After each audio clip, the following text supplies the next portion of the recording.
Welcome to today's webinar on contractor licensing.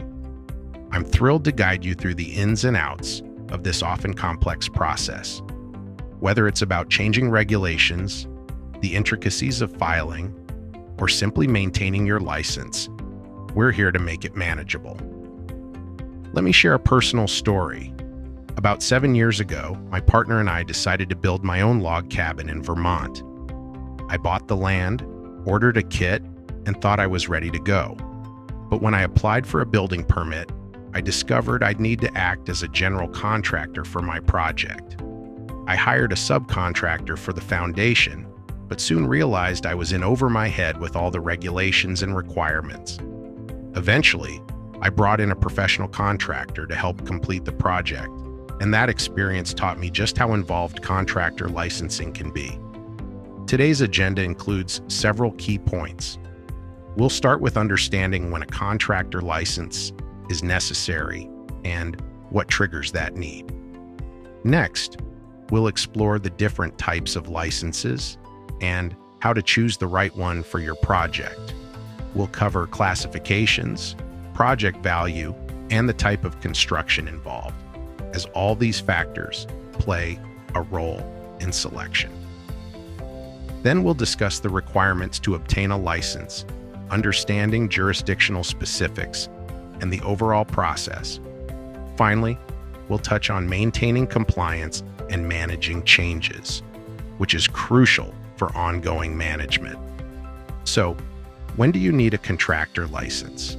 It's not always straightforward.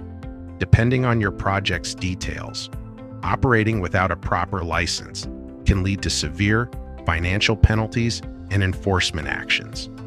Beyond legality, having a valid license boosts your public image and professionalism, assuring clients that you're a competent and reputable company. Many states even have lists of pre-qualified contractors and violators, so staying compliant is essential. Financially, there's a lot at stake in construction work. You need to be able to protect your payment rights, often through a mechanic's lien, which many places won't allow unless you're properly licensed. Generally, professional licenses are needed for a wide range of trades, like plumbing, electrical work, HVAC services, and more. In California, for instance, anyone who constructs or alters various types of structures must have a contractor license if the total cost of labor and materials exceeds $500. This includes subcontractors and specialty contractors as well. Licensing requirements vary by state, and there isn't a single authority covering all states, so you need to look at the specific rules where you're operating. Next, let's talk about the types of contractor licenses. They can vary significantly, with each jurisdiction offering multiple options. For example, a general contractor oversees the entire project and is usually the primary point of contact. In contrast, subcontractors are hired to perform specific tasks and generally don't deal directly with customers. It's crucial to understand whether your role aligns more with a general contractor or a subcontractor, as this affects your licensing needs. Another category is specialty contractors, who have unique skills. Think of a crane operator. This isn't a role you want a general contractor to fill without the right expertise. Understanding your project's nature is vital. Are you doing commercial or residential work, improving an existing structure, or starting from scratch? The total project value can also impact licensing requirements. For instance, Vermont recently required residential home improvement contractors to register for projects over $10,000. Different states have various terms, such as licensing, registration, or certification, each with specific criteria. Licensing usually means passing exams and meeting competency standards, which can be a lengthy and detailed process. Registration might be simpler, like Montana's one-page application with a nominal fee. Certification is often tied to health, safety, or environmental impacts. Choosing the right license involves understanding your project's scope. Are you handling electrical work or something more specialized? States like Colorado have classifications for electricians based on experience, which affects the type of license you can obtain. When evaluating licensing requirements, determine if the authority is state, local, or both. State licenses usually cover the whole state, but local projects might require multiple licenses. Requirements can vary from contractor boards to regulatory departments. We've provided a helpful resource chart for this. Before bidding on a project, know if a license is required. Even advertising without one can be criminal in some areas.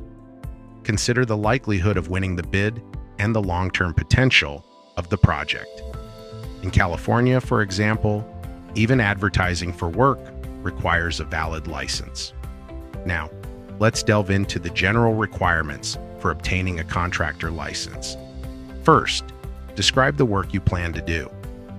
In some places, like Chicago, licenses range from Class A with no project value limits to Class E, capped at $500,000. Insurance is often needed to cover workers' compensation and liability. Surety bonds are another requirement protecting consumers and employees from defective work or unpaid wages. Financial statements might be needed, and work experience is key. This can be demonstrated through various documents or military training.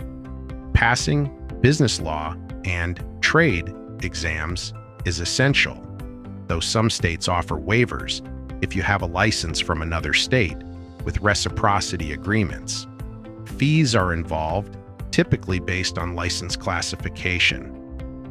Finally, aside from obtaining licenses, you might need local business licenses or register your business entity, sometimes even before getting your contractor license. Overall, contractor licensing is a complex area, and we're here to help you every step of the way. Getting a contractor license isn't a walk in the park, especially in states like California. Did you know that nearly 45% of contractor license applications in California get sent back or denied? That's a staggering number, and it highlights how challenging the process can be. So, how do you tackle this? Well, it starts with getting your details straight. First off, nail down the project specifics. What's the total revenue? This usually includes materials. Then, think about the type of construction. Are you remodeling, or is it a commercial or residential project? Timing is another biggie. The duration from bidding to starting the project matters because getting a license can take weeks or even months. Some boards only meet quarterly to approve licenses depending on the state, so be mindful of these timelines. Once you've got the project details sorted, dive into the research on licensing requirements. You certainly don't want to get a license only to find out later that it doesn't fit the project's needs. Laying this groundwork ahead of time saves a lot of headaches. Understanding who qualifies for a license is another critical step. Sometimes you hear about a qualifying individual, or qualifier. This person meets the experience and exam requirements and supervises the construction to ensure compliance.